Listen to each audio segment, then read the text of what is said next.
왜 가장 가까운 사람들이 때로는 가장 큰 상처를 줄까요? 어린 시절 함께 자란 형제자매가 어느 순간부터 낯선 사람처럼 느껴진 적이 있나요? 매번 만날 때마다 피곤하고 연락하기 싫어지는 자신을 발견하고 계신가요? 오늘 이 영상을 끝까지 보시면 그 무거운 마음의 짐을 내려놓을 수 있는 지혜를 얻게 될 것입니다. 많은 분들이 이런 고민을 하고 계십니다. 형제니까 가깝게 지내야 하는 거 아닌가? 왜 나만 노력하고 있는 것 같을까? 어릴 때는 그렇게 좋았는데. 사실 이런 변화는 당신만의 문제가 아닙니다. 유명한 철학자 칸트의 집안을 보면 놀라운 사실을 발견할 수 있습니다. 칸트에게는 여러 형제 자매가 있었지만 성인이 되어서는 거의 교류하지 않았습니다. 칸트는 평생 퀘니히스베르크라는 작은 도시를 벗어나지 않으면서 철학에만 몰두했고, 다른 형제들은 각자 다른 삶을 살았습니다. 같은 부모에서 태어났지만 그들의 삶은 마치 서로 다른 우주처럼 멀어져 갔습니다. 여기서 중요한 깨달음을 얻을 수 있습니다. 형제가 멀어지는 것은 잘못이 아니라 성장의 과정입니다. 나무는 자라면서 가지를 뻗어나갑니다. 각 가지는 서로 다른 방향으로 자라나지만 그것이 나무를 해치지는 않습니다. 오히려 더 큰 그늘을 만들어줍니다. 형제 관계도 마찬가지입니다. 어린 시절에는 모든 것을 함께 했지만 성인이 되면서 각자의 길을 찾아가는 것이 자연스럽습니다. 첫 번째 이유는 가치관의 변화입니다. 어릴 때는 비슷했던 생각들이 나이가 들면서 완전히 달라집니다. 한 사람은 안정을 추구하고 다른 사람은 도전을 좋아합니다. 한 사람은 가족 중심이고 다른 사람은 개인의 성취를 중시합니다. 이런 차이는 틀린 것이 아닙니다. 단지 다를 뿐입니다. 미국의 케네디 가문을 보세요. 존 F 케네디는 정치인이 되었고, 로버트 케네디는 법무장관이 되었으며, 에드워드 케네디는 상원의원이 되었습니다. 모두 같은 정치 분야였지만 추구하는 바와 방식은 달랐습니다. 두 번째는 경제적 여건의 차이입니다. 성인이 되면서 벌어지는 소득 격차는 관계에 미묘한 영향을 미칩니다. 성공한 쪽은 무의식 중에 우월감을, 그렇지 못한 쪽은 열등감을 느끼게 됩니다. 어린 시절에는 몇백 원짜리 과자도 나누어 먹었지만 어른이 되면 몇만 원도 따져가며 계산하게 됩니다. 이것이 현실입니다. 부정할 것도 없고 부끄러워할 것도 없습니다. 각자 가정을 꾸리고 살아가야 하는 상황에서 돈은 생존과 직결되는 문제니까요. 세 번째는 우선순위의 변화입니다. 결혼하고 자녀를 낳으면서 우선순위가 바뀝니다. 배우자와 자녀가 1순위가 되고 형제는 자연스럽게 2순위, 3순위로 밀려납니다. 시간과 에너지가 한정되어 있는 상황에서 모든 관계를 완벽하게 유지하기는 불가능합니다. 부모님이 살아계실 때는 명절과 생신이라는 구심점이 있었지만 부모님이 돌아가시면 모일 이유가 사라집니다. 그렇다면 어떻게 해야 할까요? 첫 번째 해결책은 기대를 내려놓는 것입니다. 형제니까 당연히 도와줄 거야, 형제니까 당연히 챙겨줄 거야, 이런 기대를 버리세요. 그런 기대는 실망으로 이어지고 실망은 원망으로 변합니다. 형제라는 이름으로 무언가를 요구하지도 기대하지도 마세요. 그저 각자의 삶을 살아가는 것으로 충분합니다. 두 번째는 적당한 거리감을 인정하는 것입니다. 매일 연락하지 않는다고 해서 사랑하지 않는 것이 아닙니다. 자주 만나지 않는다고 해서 그리워하지 않는 것도 아닙니다. 진정한 사랑은 상대방의 선택을 존중하는 것입니다.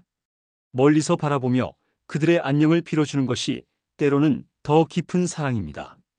매일 함께 있으면서 갈등하는 것보다 멀리 떨어져 있으면서도 서로를 걱정하는 것이 더 아름다운 관계일 수 있습니다. 세 번째는 억지로 만남을 만들지 않는 것입니다. 형제니까 정기적으로 만나자, 가족 모임을 만들어보자, 이런 제안들은 대부분 오래가지 못합니다. 몇 번 모이다가 자연스럽게 흐지부지 됩니다. 억지로 만드는 관계는 억지로 끝나기 마련입니다. 만나고 싶을 때 만나고 연락하고 싶을 때 연락하는 것이 자연스럽습니다. 의무감으로 하는 만남은 진정한 만남이 아닙니다. 서로에게 부담만 줄 뿐입니다. 네 번째는 현실적으로 생각하는 것입니다. 감정에 휘둘리지 말고 냉정하게 판단해 보세요. 형제와의 관계가 자신의 삶에 도움이 되는지 아니면 방해가 되는지를 따져보세요. 도움이 된다면 유지하고 방해가 된다면 거리를 두세요. 이것이 현실적인 태도입니다. 모든 인간관계는 상호적이어야 합니다. 줄다리기에서 한쪽만 잡아당기면 게임이 성립하지 않듯 관계도 마찬가지입니다. 우리는 새로운 시대를 살고 있습니다. 과거에는 대가족이 한 집에서 살았고 형제들도 같은 마을에서 살았습니다. 하지만 지금은 핵가족 시대입니다. 각자 다른 도시에서 다른 직업을 가지고 다른 생활 패턴으로 살아갑니다. 이런 변화에 맞춰 관계 방식도 달라져야 합니다. 옛날의 관계 방식을 현대에 그대로 적용하려 하지 마세요. 소셜미디어로 서로의 근황을 확인하는 것으로도 충분할 수 있습니다. 페이스북이나 인스타그램에서 좋아요를 누르고 댓글을 다는 것도 하나의 소통 방식입니다. 가장 중요한 것은 마음의 평안입니다. 형제와 멀어졌다고 해서 죄책감을 느낄 필요가 없습니다. 나쁜 사람이 되는 것도 아니고 효도를 못하는 것도 아닙니다. 각자의 삶을 사는 것이 더 중요합니다. 부모님도 자녀들이 각자의 행복을 찾기를 바라실 것입니다. 형제라는 이유로 자신의 꿈을 포기하지 마세요. 형제라는 이유로 무리한 희생을 하지 마세요. 자신과 자신의 가족이 우선입니다. 이것이 이기주의가 아니라 현실주의입니다. 일상에서 실천할 수 있는 구체적인 방법들을 알려드리겠습니다. 첫째, 비교하지 마세요. 다른 집 형제들이 화목하다고 해서 부러워하지 마세요. 우리는 우리의 방식대로 살면 됩니다. 둘째, 강요하지 마세요. 정기 모임을 만들거나 억지로 친밀함을 유지하려 하지 마세요. 셋째, 기대를 줄이세요.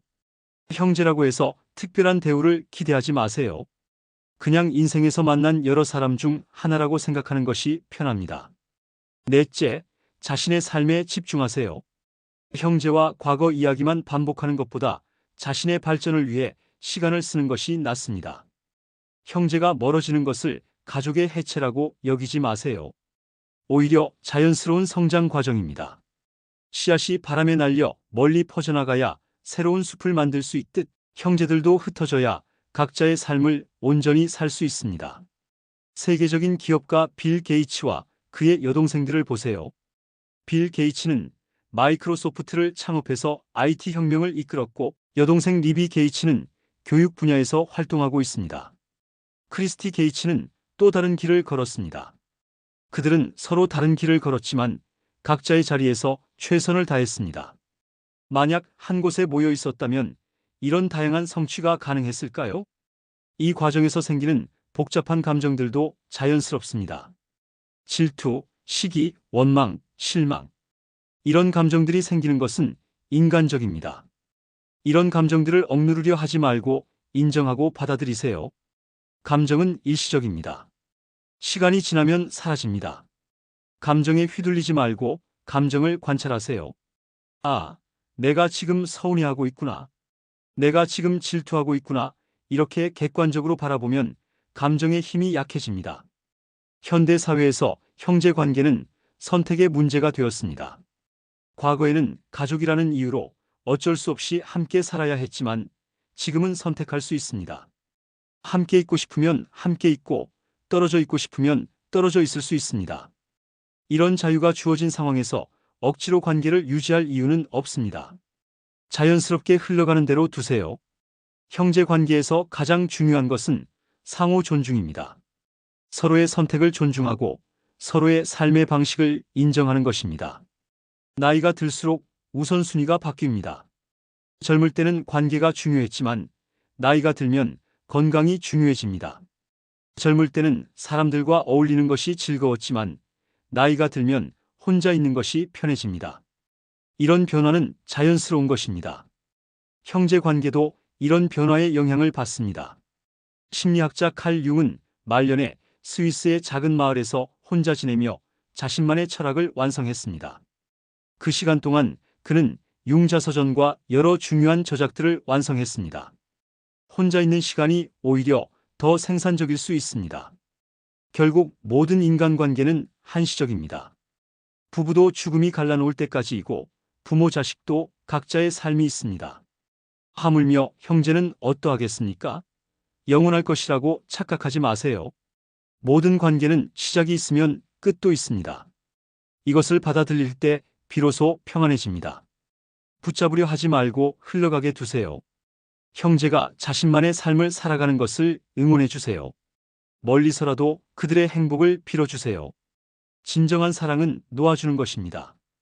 연락하지 않는 것도 하나의 예의이고 간섭하지 않는 것도 하나의 배려입니다. 멀리 떨어져 있으면서도 서로의 안녕을 걱정하는 마음이 있다면 그것으로 충분합니다. 형제라는 인연 자체가 이미 선물입니다.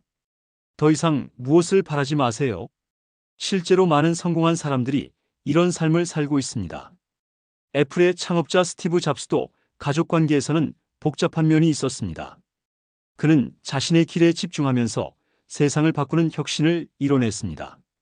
구글의 창업자 레리 페이지와 세르게이 브린도 각자의 가족과는 거리를 두면서 자신들의 비전에 집중했습니다. 이들이 가족을 사랑하지 않았던 것은 아닙니다. 다만 자신의 사명과 목표에 더 집중했을 뿐입니다. 형제 자매가 나이 들수록 멀어지는 것은 슬픈 일이 아닙니다. 자연스러운 일입니다. 계절이 바뀌듯 관계도 바뀝니다. 봄에는 함께 꽃을 피웠지만 가을에는 각자의 열매를 맺습니다. 이것이 아름다운 변화입니다. 변화를 거부하지 말고 변화 속에서 새로운 의미를 찾으세요. 형제 자매와의 관계에서 자유로워지세요. 의무감에서 벗어나세요. 죄책감을 버리세요. 각자의 삶을 살아가는 것이 진정한 형제입니다. 떨어져 있으면서도 서로를 축복하는 것이 성숙한 사랑입니다. 그것이면 충분합니다. 오늘 이 영상이 무거운 마음을 가지고 계신 분들에게 작은 위로가 되었기를 바랍니다. 혼자가 아니라는 것을, 당신의 선택이 틀리지 않았다는 것을 기억해 주세요. 구독과 좋아요로 더 많은 분들에게 이 메시지를 전해주세요. 다음 영상에서 또 만나 뵙겠습니다.